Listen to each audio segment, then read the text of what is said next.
Peace, everyone. It's Jeff Staple here. You know, I've dedicated the last 25 years of my life to honing my craft.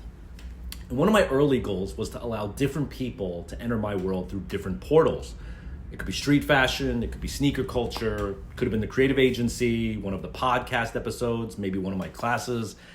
Hell, some of you might not know anything about me, but you just really love pigeons.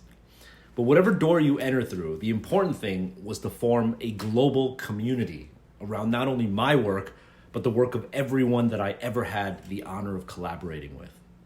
And we saw our creations come alive in the subculture, and then of course into pop culture. We hustled to get seen in physical stores and print magazines, and then on blogs, drop sites, and digital marketplaces. And now we are seeing it transform in the Metaverse. So what's the Metaverse to me?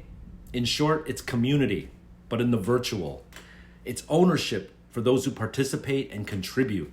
It's also the ability to create without the constraints of the physical world. There's no minimum order quantities, no supply chain issues, no middlemen, or any of the costs involved in starting a new thing.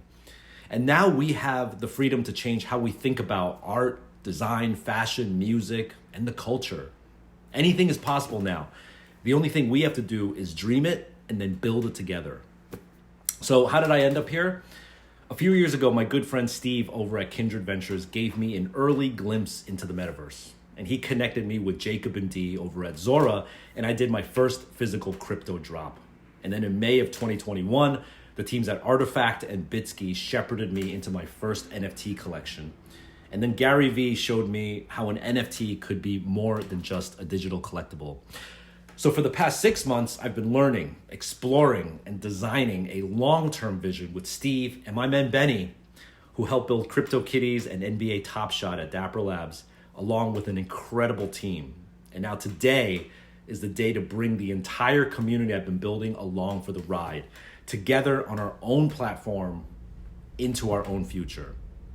Sure, I could have made another NFT. Probably would have been a decent investment.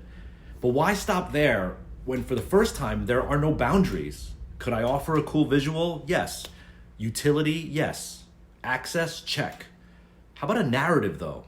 A whole new world? How about a whole new universe?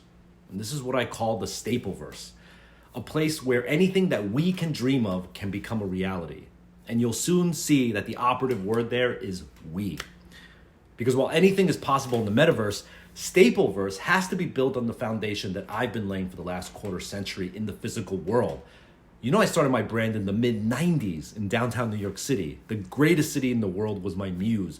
And I got my ideas out into the world through physical forms of art, like drawing, photography, screen printing, lithography. So it's massively important to me that when I embark on this new adventure, I honor that history and energy. And I want to show all creatives and artists that no matter what you create, your work should exist in the Metaverse. And if it's not, you're missing out on one of the greatest opportunities in an artist's life. Because until now, creatives had to rely on other institutions to market and monetize their work, forfeiting equity and control. But in the Metaverse, everyone has a fair share in the creative output. The artist, the collaborator, the platform, and most importantly, you, the zealots. I know my sneakers wouldn't be going for 6 figures and my NFTs wouldn't be breaking records without the community, the fans, and the zealots. It's not about reselling and flipping either. It never has been. If it does, great. But I do this for me and the people who support. The Stapleverse is going to be a decentralized cooperative, which means that everyone watching and reading this can take part in the process and in the wins. You know, art should never be about or. Is it good or bad? Worthy or unworthy? Cool or uncool? Valuable or worthless? Art should always be both. Everyone is invited and we all have a place here. And there's that word again, we. You know, back in '97, I created a tagline for Staple that we still use today. A positive social contagion. Positive to move forward. Social for the people, by the people. Contagion, something that spreads. A positive social contagion. And today, the Metaverse has a new saying for this, but with the exact same spirit. We all gonna make it. Wag me.